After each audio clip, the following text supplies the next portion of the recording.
வணக்கம். நீங்கள் இணைந்திருப்பது சமூகத்தின் மதிய நேர பிரதான செய்திகளோடு இணைந்து கொள்ளும் நான் டோரின் புஷ்பராஜா. விரிவான செய்திகளுக்குள் செல்வதற்கு முன்னதாக முதலில் தலைப்புச் செய்திகள். கச்சதீவு விவகாரம் தொடர்பில் இரு நாடுகளுக்கும் இடையில் புதிய இணக்கம் இன்று வரவுள்ள அறிவிப்பு. சூரிய சக்தி மின் உற்பத்தியில் இலங்கைக்கு கிடைக்கவுள்ள பாரிய நன்மை அமைச்சர் அறிவிப்பு. கொழும்பில் அதிகரிக்கும் நோய் தாக்கம் சிறுவர்கள் குறித்து வெளியான எச்சரிக்கை. நாய்க்கடிக்கு கட்டாயமாக வைத்திய சிகிச்சை பெற வேண்டும், மக்களுக்கு வைத்தியர் விடுத்த அறிவுறுத்தல். மாணவர்களின் கழுத்தை நெரிக்கும் செயல், வாழ்க்கையுடன் விளையாட வேண்டாம் என ஆசிரியர்களுக்கு எச்சரிக்கை. இலங்கையில் பாரிய நிதி மோசடியில் ஈடுபட்ட 60 இந்தியர்கள் அதிரடியாக கைது. சீன வெளிவிவகார பிரதியமைச்சரை சந்தித்தார் மஹிந்த ராஜபக்ஷ. நாட்டின் சில பகுதிகளில் இன்றும் மழை, திறக்கப்பட்ட வான்கதவு அவதானமாக இருக்குமாறு எச்சரிக்கை. நாடளாவிய ரீதியில் நூற்றுக்கணக்கானோர் கைது, அதிரடியாக களமிறங்கிய போலீசார். சகல நாடுகளுக்கும் சகலவிதமான விசா வழிமுறைகளையும் சட்ட ரீதியான விசா ஆலோசனைகளையும் பெற்றுக் கொள்வதற்கு 10 வருட கால சேவை அனுபவம் கொண்ட சன் டிராவல்ஸ் அண்ட் டூர்ஸ். இந்திய இலங்கை கடற்பரப்பின் எல்லை மற்றும் கச்சத்தீவு பிரச்சினை உள்ளிட்ட விவகாரங்கள் குறித்து இந்தியாவிற்கும் இலங்கைக்கும் இடையில் விரிவான இணக்கம் எட்டப்பட்டுள்ளதாக தெரிவிக்கப்பட்டுள்ளது. இது தொடர்பிலான அறிவிப்பு இன்று மாலை விடுக்கப்படும் என இந்திய தரப்பு பேச்சாளர் ஒருவர் தெரிவித்துள்ளதாக இந்திய செய்தித்தளம் ஒன்று குறிப்பிட்டுள்ளது. இந்நிலையில் உடன்படிக்கையின் விவரங்கள் தொடர்பில் அவர் தெரிவிக்க மறுத்துவிட்டதாக கூறப்பட்டுள்ளது. 1974 ஆண்டு கச்சதீவு உடன்படிக்கை ஜூன் மாதம் 26, 28 தேதிகளில் செய்து கொள்ளப்பட்டு 50 வருடங்கள் நிறைவடைந்துள்ள நிலையில் தற்போது இந்த அறிவிப்பு வெளியாகியுள்ளது. மேலும் குறித்த உடன்படிக்கை 1974 ஆண்டு ஜூலை மாதம் 8 தேதியன்றே நடைமுறைக்கு வந்தது. இதற்கிடையில் நேற்றைய தினம் தமிழக முதல்வருக்கு அனுப்பிய கடிதம் ஒன்றில் கடற்றொழிலாளர்களின் பிரச்சினைக்கு மத்திய அரசாங்கம் முன்னுரிமை அளிக்கும் என்றும் அதனை நம்பலாம் என்றும் தெரிவித்திருந்தமை குறிப்பிடத்தக்கது. சூரிய சக்தி மின் உற்பத்தி மூலம் 2024 ஆண்டின் இறுதிக்குள் இலங்கை மொத்த கொள்ளளவான 1251 மெகாவாட் திறனை அடையும் என எதிர்பார்க்கப்படுவதாக மின்சக்தி மற்றும் எரிசக்தி அமைச்சர் கஞ்சன விஜயசேகர தெரிவித்துள்ளார்.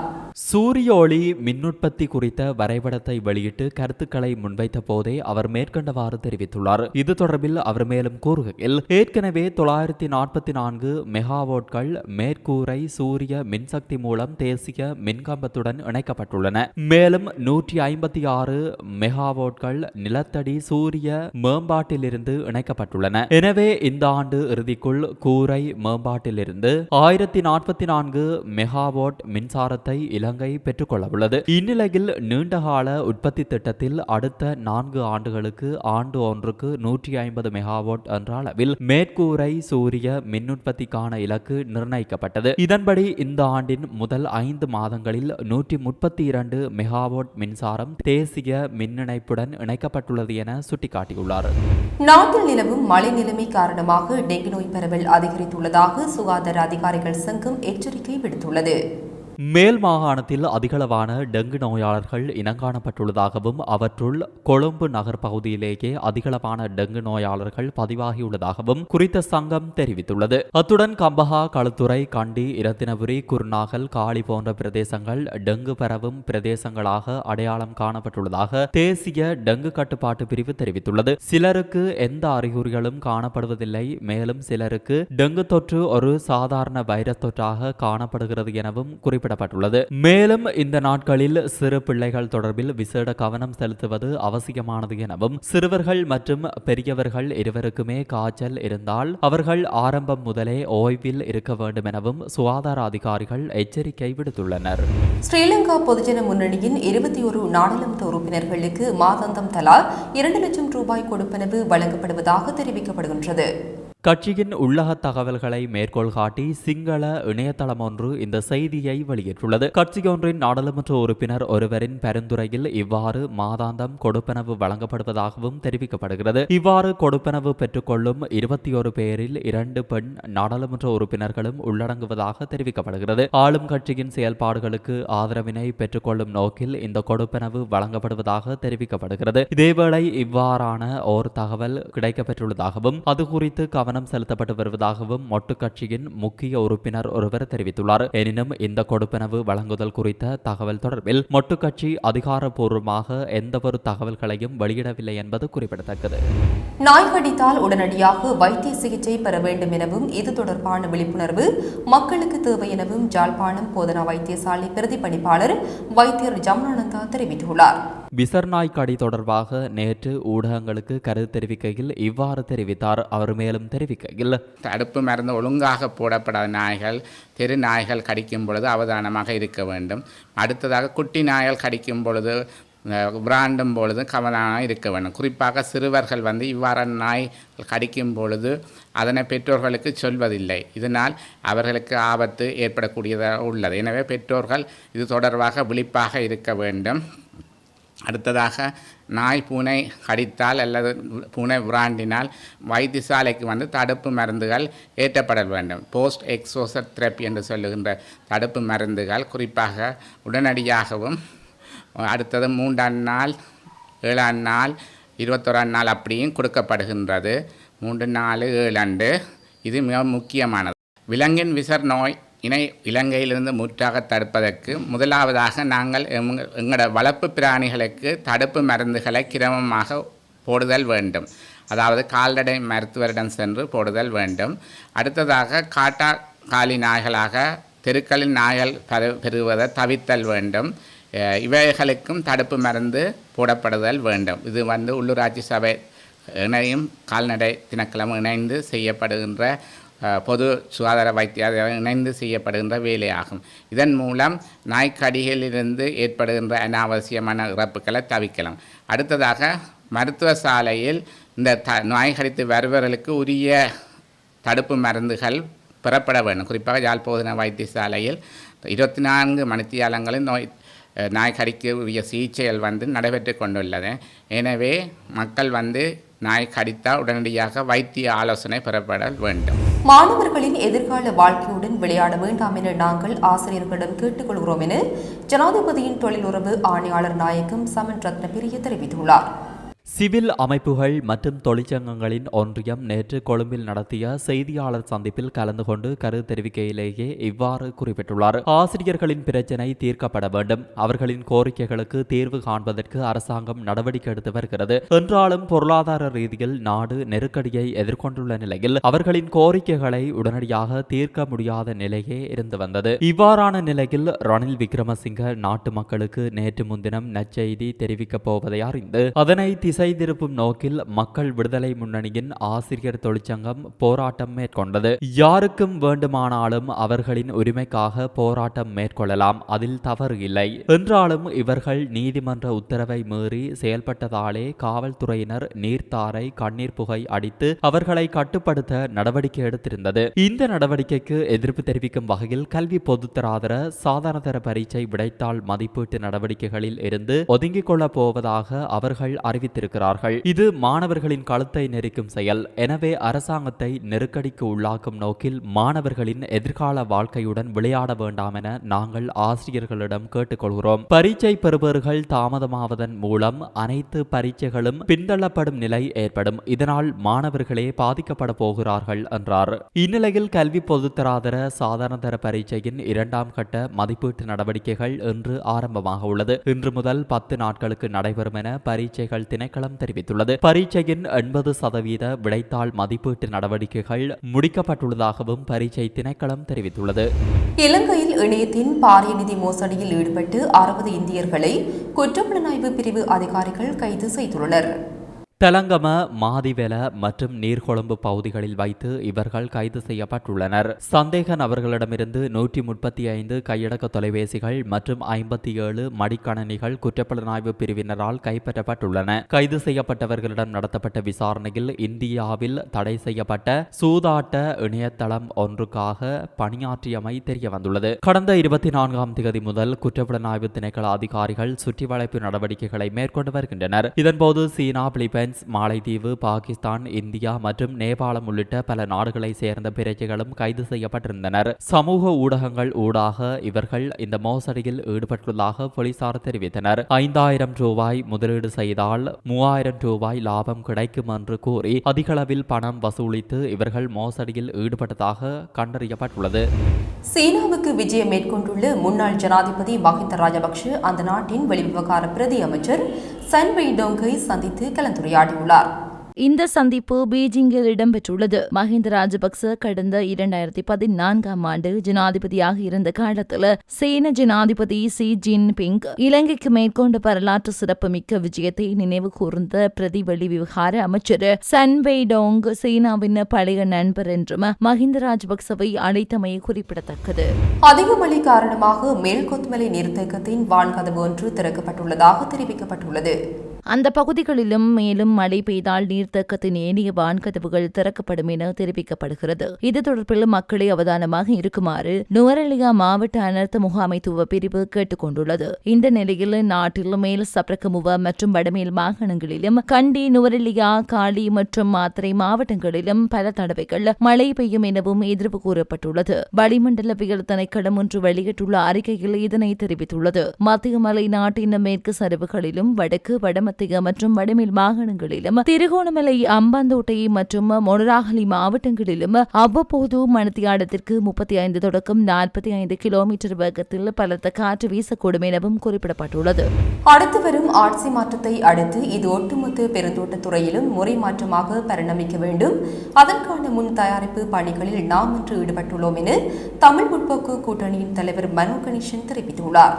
ஐநாவின் இலங்கைக்கான பதிவிட பிரதிநிதி மார்க் அந்திரேவுக்கும் தமிழ் முற்போக்கு கூட்டணியின் தலைவர் மனோ கணேசன் தலைமையிலான தூதுக்குழுவுக்கும் இடையிலான சந்திப்பு நேற்று கொழும்பில் நடைபெற்றது. இந்த சந்திப்பு தொடர்பில் மனோ கணேசன் எம்பி ஊடகங்களுக்கு கருத்து கூறிய போது, நுவரெலியா முதல் கொழும்பு, அவிசாவளி உட்பட கண்டி, மாத்தளை, பதுளை, மொன்றாகலை, கேகாலை, இரத்தினபுரி, கள்ளுத்துறை, காளி, மாத்தறை, குருநாகலை ஆகிய மாவட்டங்களில் பரந்து விரிந்துள்ள பெருந்தோட்ட பிரதேசங்களில் நவீன அடிமைத்துவ அம்சங்களுக்கு மத்தியில் மலையக சமூக குடும்பங்கள் வாழ்கின்றன. இந்த மக்களுக்கு பெருந்தோட்ட நிலங்களில் பதிவிட காணி உரிமை, வாழ்வாதார காணி உரிமை உள்ளிட்ட உரிமைகளை பெற்றுத்தந்து அவர்களை இந்த நாட்டின் முழுமையான பிரஜைகளாக்கும் கொள்கையை தமிழ் முற்போக்கு கூட்டணி முன்னெடுக்கிறது. இந்த விவகாரங்கள் தொடர்பான உள்நாட்டு அரசியல் சட்டவாக்க நடவடிக்கைகளை தமிழ் முற்போக்கு கூட்டணி மேற்கொள்ளும். அதற்கான பலம் மற்றும் தூர பார்வை எம்மிடம் உள்ளது. அடுத்த ஆட்சி மாற்றத்துக்குள்ளே சென்ற திட்டங்களை வகுப்பதை விட முன்கூட்டியே முன்தயாரிப்பு நடவடிக்கைகளில் தற்போது நாம் ஈடுபட்டுள்ளோம். இந்த விவகாரம் தொடர்பில் மலையக சிவில் சமூகத்துடனும் நாம் தற்போது கலந்துரையாடுகின்றோம். மக்கள் ஆணை கொண்டு அரசியல் பிரதிநிதிகளுடன் இணைந்து பணியாற்றக்கூடிய மலையக சிவில் சமூக செயற்பாட்டாளர்கள் பற்றியும் நாம் வெகு விரைவில் சர்வதேச சமூகத்துக்கு அறிவிப்போம். ஐநா நிறுவனங்களான உணவு விவசாய நிறுவனம், யுனிசெப், உலக உணவு நிறுவனம் ஆகியவையூடாக எமக்கு தொழில்நுட்ப அபிவிருத்தி ஒத்துழைப்புகளை வழங்க ஐநா முன்வர வேண்டும் என்ற கோரிக்கையையும் நாம் ஐநாவின் இலங்கைக்கான பதிவிட பிரதிநிதி மார்க் அந்திரேயிடம் முன்வைத்துள்ளோம். எமது கோரிக்கைகளை ஏற்றுக்கொண்டு ஐநா பதிவிட பிரதிநிதி ஆவண செய்வதாக உறுதியளித்தார் என்றார். ஃபீல்ட் மார்ஷல் சரத் பொன்சேகாவை கட்சியிலிருந்து நீக்குமாறு ஐக்கிய மக்கள் சக்தியின் நாடாளுமன்ற உறுப்பினர் குழு கட்சி தலைமையிடம் கோரிக்கை விடுத்துள்ளதாக தெரிவிக்கப்படுகின்றது.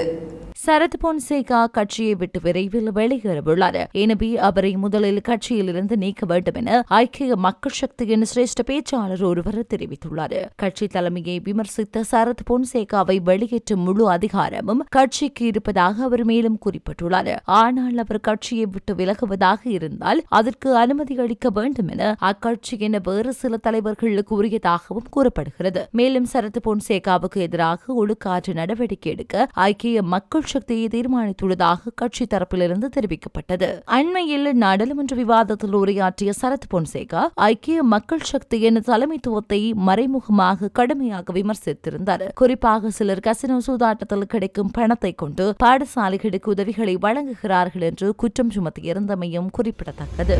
இலங்கையின் உயர்நீதிமன்றத்திற்கு நீதியரசர்களை நியமனம் செய்வதிலிருந்து ஜனாதிபதி மற்றும் அரசியலமைப்பு பேரவைக்கு இடைக்கால தடை உத்தரவு பிறப்பித்த வழக்கின் விசாரணையை விரைவுபடுத்த உயர்நீதிமன்றம் தீர்மானித்துள்ளது.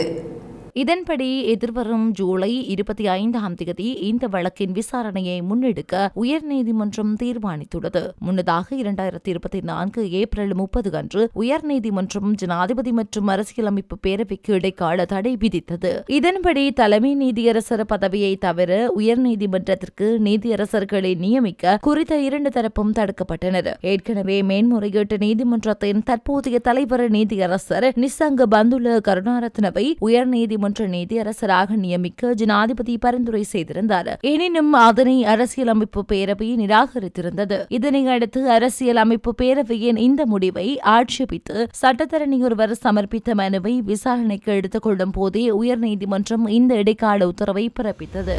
நாடளாவிய ரீதியில் மேற்கொள்ளப்பட்ட ஜுக்தி நடவடிக்கைகளின் போது 807 சந்தேக நபர்கள் கைது செய்யப்பட்டுள்ளனர். இதற்கமைய கடந்த 24 மணித்தியாலங்களில் 3 பாதாள ஊடக குழு தலைவர்கள் உட்பட 807 சந்தேக நபர்கள் கைது செய்யப்பட்டுள்ளதாக போலீசார் தெரிவித்துள்ளனர். இதன்போது போதைப் பொருள் குற்றங்களுடன் தொடர்புடைய 773 சந்தேக நபர்கள் கைது செய்யப்பட்டதுடன் பட்டியலில் இருந்த 34 சந்தேக நபர்கள் குற்றப்பிரிவுக்கு பரிந்துரைக்கப்பட்டுள்ளதாகவும் போலீசார் கூறியுள்ளனர். மேலும் ஜுக்திக நடவடிக்கையின் கீழ் மேற்கொள்ளப்பட்ட சுற்றி வளைப்பின் போது 52 kilo 616 milligram heroin, 142 kilogram ice போதைப் பொருள் மற்றும் 453 மில்லிகிராம் போதைப் பொருள் கைப்பற்றப்பட்டதாகவும் போலீஸ் தலைமையகம் தெரிவித்துள்ளது. சிங்கள திரைப்பட நடிகையான பியூமி கன்சமாலி மீது குற்றம் சுமத்திய மகேன் ரட்டட்டு அமைப்பின் தலைவர் கைது செய்யப்பட்டுள்ளார். குறித்த அமைப்பின் தலைவர் சிரேஷ்ட போலீஸ் உத்தியோகத்தர்களுக்கு எதிராக போலி குற்றச்சாட்டுகளை சுமத்தியதின் பேரில் இவர் கைது செய்யப்பட்டுள்ளதாக போலீசார் கூறியுள்ளனர். குறித்த அமைப்பின் தலைவர் சஞ்சய் மகாவத் என்பவரே இவ்வாறு கைது செய்யப்பட்டுள்ளார். சிங்கள திரைப்பட நடிகையான பியூமி ஹன்சமாலி சட்டவிரோதமான முறையில் சொத்துக்களை குவித்துள்ளதாக கடந்த ஏப்ரல் மாதம் குற்றம் சுமத்தி குற்றப்புலனாய்வு திணைக்களத்தில் சஞ்சய் முறைப்பாடு செய்திருந்தார். மேலும் இலங்கை கிரிக்கெட் அணியின் முன்னாள் நட்சத்திர வீரரும் சர்வதேச நடுவருமான குமார் தர்மசேனவின் நிறுவனம் தொடர்பிலும் சஞ்சய முறைப்பாடு செய்திருந்தார். இந்த நிலையில் சிரேஷ்ட போலீஸ் உத்தியோகத்தர்களுக்கு எதிராக போலி குற்றச்சாட்டுகளை முன்வைத்ததாக கூறி பயங்கரவாத விசாரணை பிரிவினர் சஞ்சயவை கைது செய்துள்ளனர். யாழ்ப்பாணம் நாவந்துறை பகுதியில் மின்னொழுக்கு காரணமாக வீடு ஒன்றின் மேற்தள முற்றாக எரிந்து நாசமாகியுள்ளது. வீட்டை பூட்டிவிட்டு வீட்டின் உரிமையாளர் வேலைக்கு சென்று வந்து திரும்பி பார்த்த வேளை வீடு முற்றாக எரிந்துள்ளது. குறித்த சம்பவம் நேற்று இடம்பெற்றுள்ளது. வீடு எரிந்து கொண்டிருப்பதை அவதானித்த அயலவர்கள் மின்சாரத்தை நிறுத்திவிட்டு தண்ணீரை கொண்டு தீப்பரம்பலை கட்டுப்படுத்தியுள்ளனர். தீப்பரவலில் வீட்டின் மேல் தளம் கட்டில் 2 தொலைக்காட்சி பெட்டிகள், அலுமாரி, வீட்டின் ஏனைய உபகரணங்கள் எரிந்து 10 லட்சத்திற்கும் மேல் நஷ்டம் ஏற்பட்டுள்ளது. குறித்த சம்பவம் தொடர்பாக யாழ்ப்பாண போலீசார் விசாரணைகளை முன்னெடுத்து வருகின்றனர். இலங்கையில் உள்ள பெண்களில் 50% உடல் பருமனாக இருப்பதாக இலங்கை ஊட்டச்சத்து நிபுணர்களின் நிறுவனம் தெரிவித்துள்ளது. இலங்கையில் உள்ள பெண்களில் 50% பருமனாக இருப்பதாக இலங்கை ஊட்டச்சத்து நிபுணர்கள் நிறுவனம் தெரிவித்துள்ளது. இதன் தலைவர் கலாநிதி திமதி விக்ரமசேகர கூறுகையில் குழந்தைகளிடையேயும் உடல் பருமன் அதிகரித்து வருவதாக சுட்டிக்காட்டினார். உடல் பருமன் பற்றி நாம் மறந்துவிட்டோம். நாங்கள் எப்போதும் ஊட்டச்சத்து குறைபாட்டின் மீது கவனம் செலுத்துகிறோம். ஆனால் குழந்தை பருவ உடல் பருமன் அதிகரித்து வருகிறது. ஏறக்குறைய 50% பெண்கள் அதிக இடை மற்றும் பருமனானவர்கள். இதனால் இலங்கைக்கு ஒரு புதிய ஆராய்ச்சி தரவு கட்டமைப்பு தேவை எனவும் தலைவர் கலாநிதி திமதி விக்ரமசேகர கூறினார். இந்த நாட்டில் ஊட்டச்சத்து குறைபாடு குறைந்துள்ள போதிலும் அதிகப்படியான போசாக்கின்மை அதிகரித்துள்ளதாகவும் கலாநிதி திமதி விக்ரமசேகர மேலும் தெரிவித்தார். இத்துடன் சமூகத்தின் மதிய நேர பிரதான செய்திகள் நிறைவு பெறுகின்றன. தொடர்ந்தும் சமூகத்தோடு இணைந்திருங்கள். இதுபோன்ற செய்திகளை தெரிந்து கொள்ள சமூகம் நியூஸ் சேனலை சப்ஸ்கிரைப் செய்து அருகில் உள்ள பெல் பட்டனை கிளிக் செய்யுங்கள். மேலும் இது போன்ற செய்திகளை உடனுக்குடன் தெரிந்து கொள்ள சமூகமீடியா.com என்ற இணையதளத்தின் வாயிலாகவும் எங்களுடன் இணைந்திருங்கள்.